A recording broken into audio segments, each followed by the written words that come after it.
Hello everyone, welcome to our YouTube channel. In this video, we will guide you through the process how to reset Shark Robot Vacuum. Okay, so we are going to discuss by each step.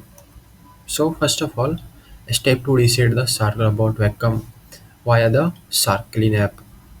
So first of you need to open the app on your device and then go to setting, and in setting find robot tab, and in robot tab go to factory reset.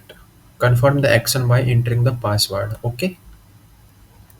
Then step to reset the Shark Robot Vacuum manual reset process. First of all, flip your Shark Robot Vacuum upside down and locate the power button on the robot side.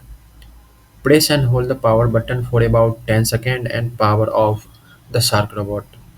Wait for about 10 seconds and power it back on the complete the reset process. Okay.